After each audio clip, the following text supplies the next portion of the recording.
Hello and welcome to ASMR Ghost Stories. If you enjoy stories of the paranormal, either told in soft spoken or whispered form, welcome. You've come to the right channel. So before you put your headphones on, go ahead and hit that subscribe button and the like button if you enjoy these kind of videos, and the notification bell because I do upload twice a week on Mondays and Thursdays. And I hope you enjoy this story today.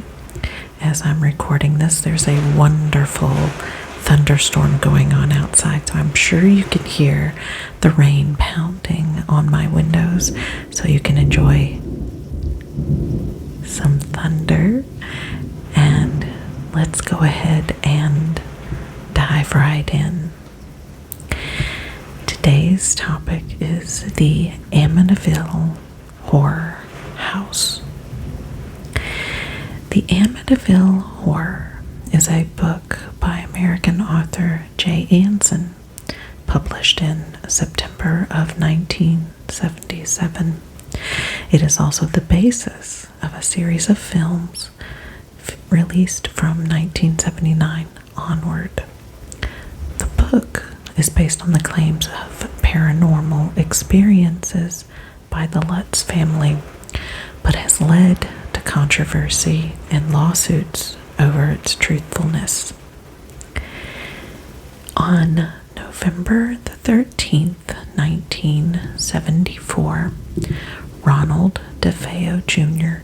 shot and unalived 6 members of his family at 112 Ocean Avenue, a large Dutch colonial house situated in a suburban neighborhood in Amityville, on the south shore of Long Island, New York.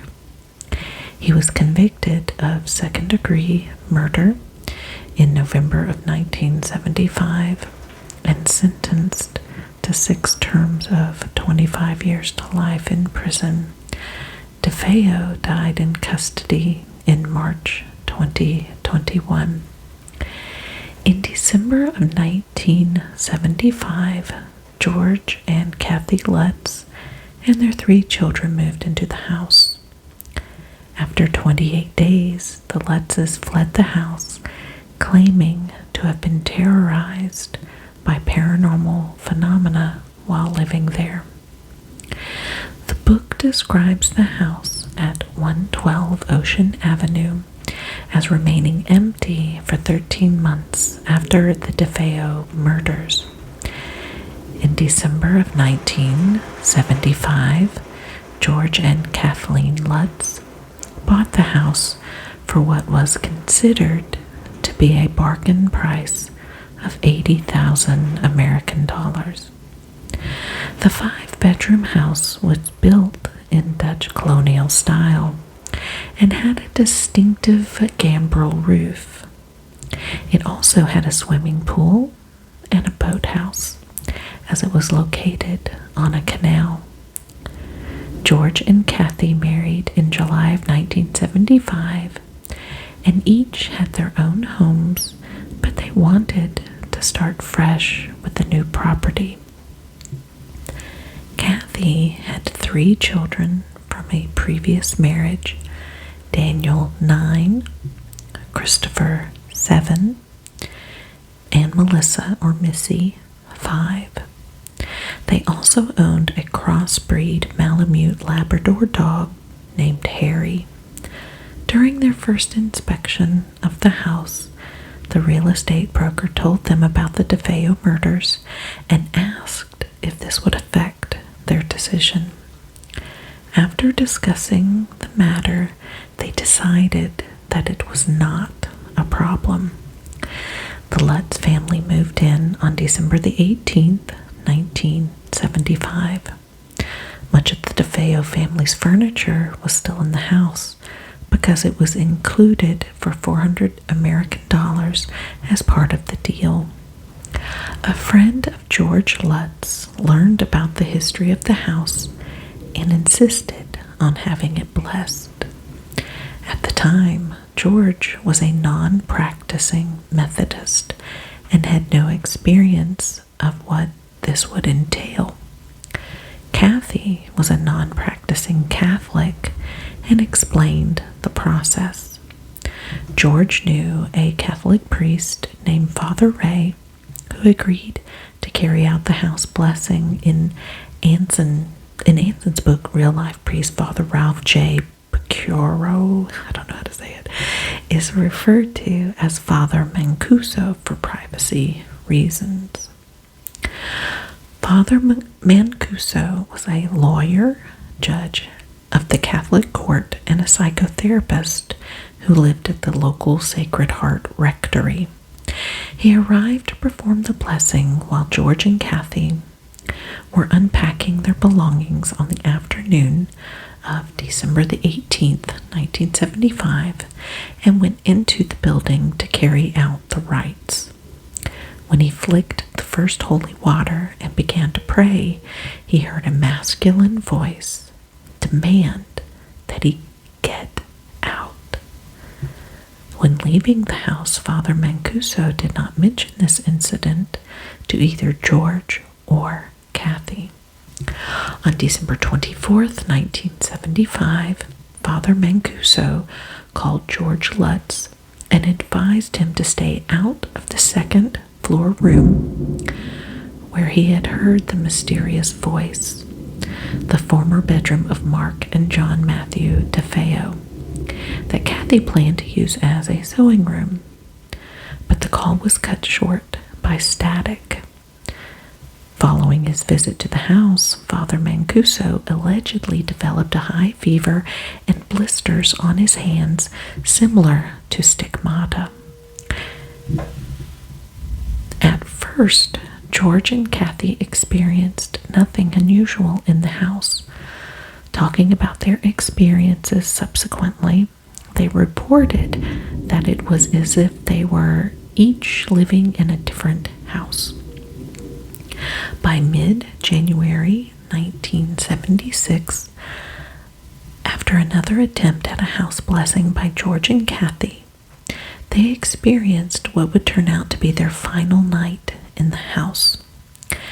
The Lutzes declined to give a full account of the events that took place on this occasion, describing them as too frightening.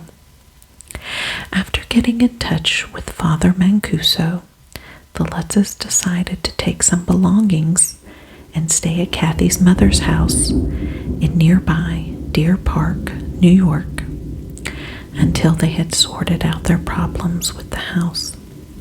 They claimed that the phenomena followed them there, with the final scene of Anson's book describing greenish black slime coming up the staircase towards them.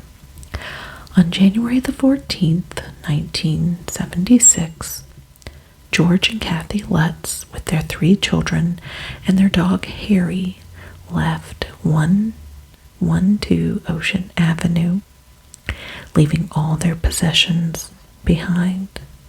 The next day, a mover arrived to remove the possessions to send to the Lutzes. He reported no paranormal phenomena while inside the house. The book was written after Tam Mossman, an editor at the publishing house, introduced George and Kathy Lutz to Jay Anson. The Lutzes did not work directly with Anson, but submitted around 45 hours of tape-recorded recollections to him, which were used as the basis of the book. Estimates of the sales of the book are around 10 million copies from its numerous editions. Anson is said to have based the title of the Amityville Horror on The Dunwich Horror by H.P. Lovecraft, which was published in 1929. Now let's just go back to the night of Ronald DeFeo. Kind of go through the events. In the early morning hours of November the 13th, 1974, One Amityville house in Long Island, New York, became more than a mere suburban home. Instead, it became a ghastly crime scene as Ronald DeFeo Jr. skulked the halls with a rifle and unalived his parents and 4 of his siblings in their sleep. He later claimed that there were voices in his head urging him to kill. And some believe to this day that he was indeed hearing evil spirits that resided within the so-called Amityville Horror House at 112 Ocean Avenue. Despite the widely publicized 1974 killings, numerous families have since moved in and out of the house. It's now listed as 108 Ocean Avenue. Meanwhile, the purportedly paranormal occurrences that happened here have spawned a slew of books and films like the Amityville Horror, which have kept tourists flocking to the house ever since.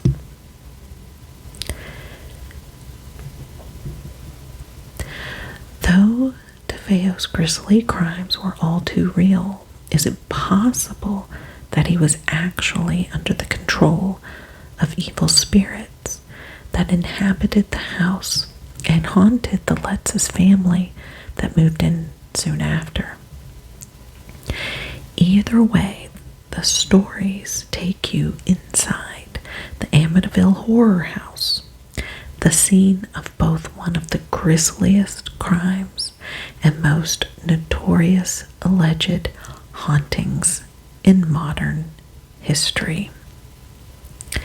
It was the middle of the night on November the 13th, 1974, when 23-year-old Ronald DeFeo unalived 6 of his relatives with a .35 caliber rifle while they were asleep.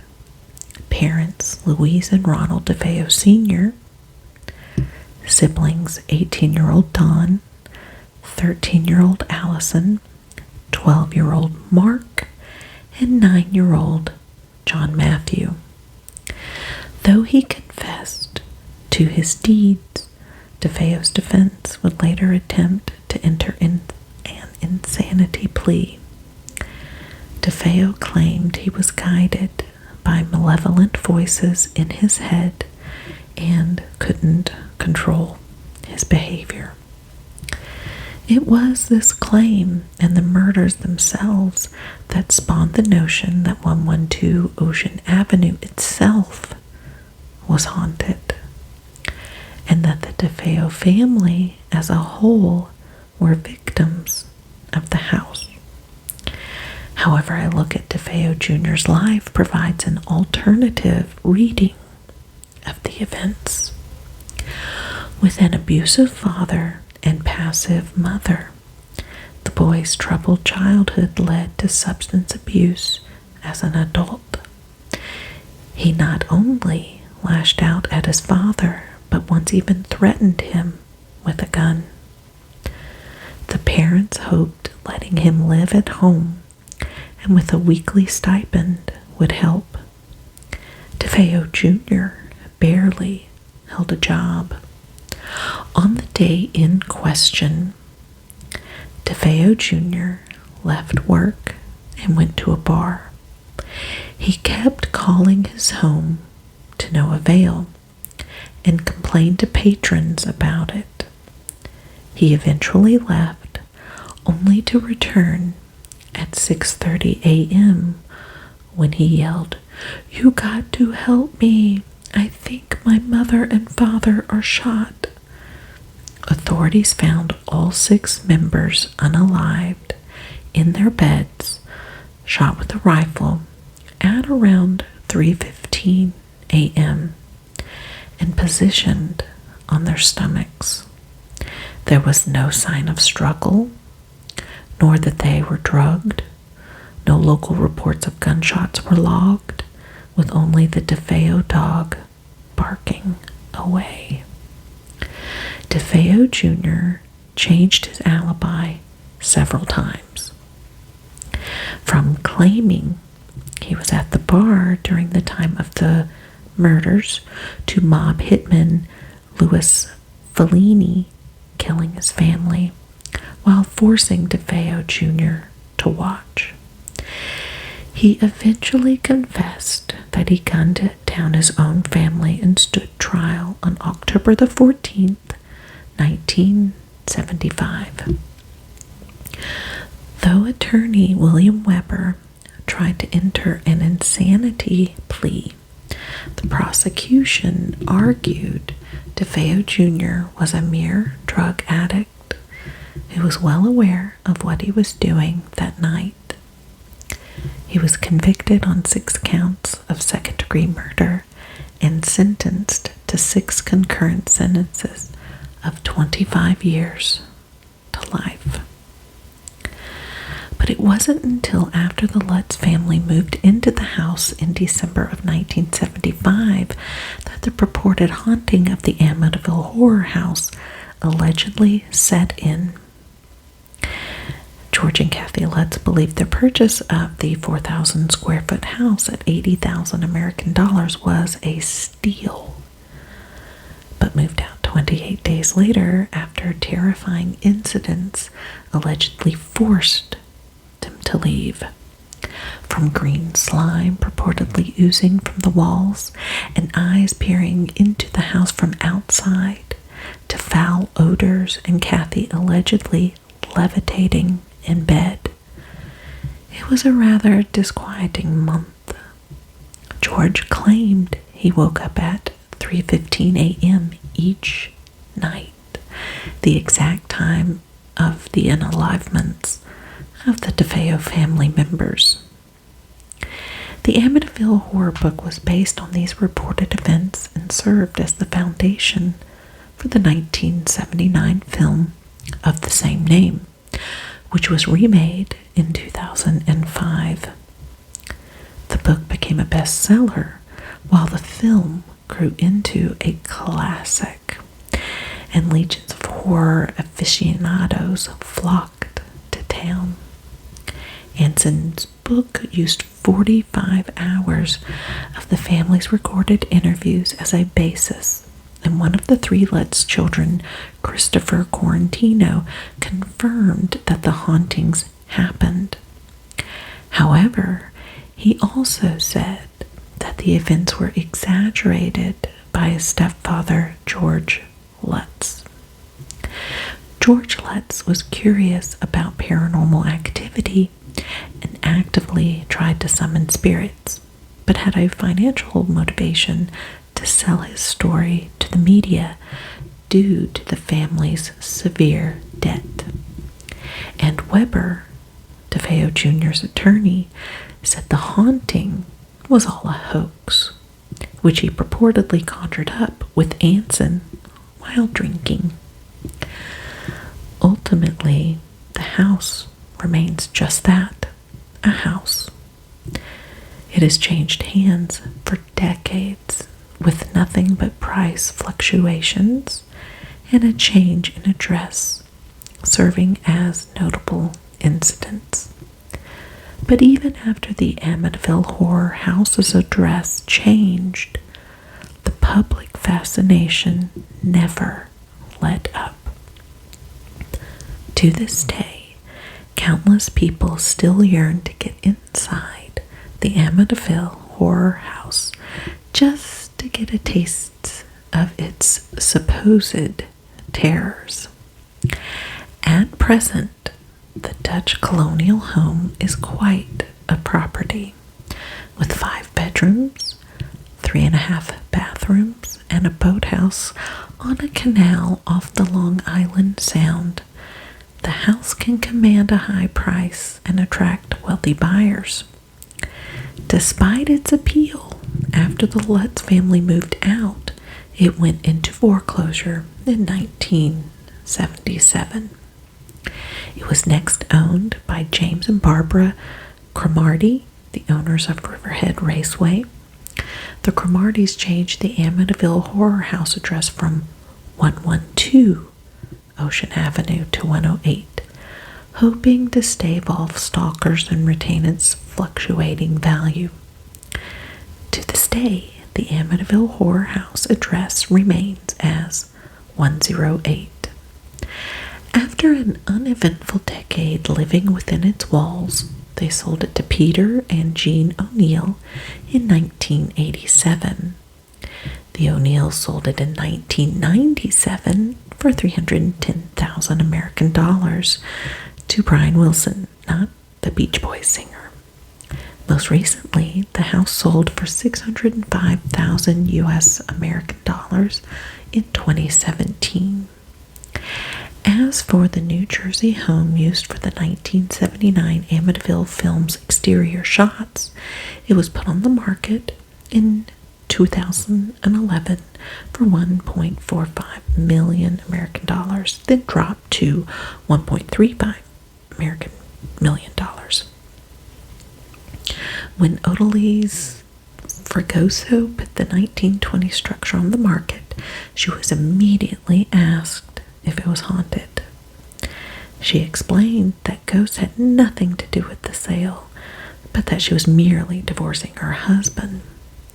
When asked if she had seen the famous film, Fragoso explained she only saw parts of it, but that her children see it constantly.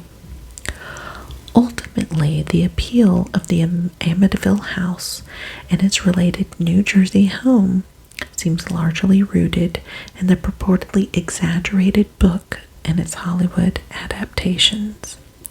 To this day, horror fans truly convinced by the hauntings still visit the place, hoping to catch a glimpse of a ghost. So what do you think? Have you seen the Amityville horror movie? Did you believe it? Do you think it's true? Do you think it's false? What do you think caused Robert DeFeo to go on a red rumming spree of his entire family? Just curious. I've seen the 70s version and the 2005 version, and it's spooky. I'm not sure what I think about it. I really don't think much about it, actually, but it's not a house that I think is truly haunted. I'm not sure about the accounts of the Lutzes, but just my thoughts. What are your thoughts? I'd love to hear them. And again, thank you for watching. Hit that subscribe button and the notification bell. I do upload twice a week on Mondays and Thursdays. Again, thank you so much for listening. It is much appreciated. So stay just a little scared.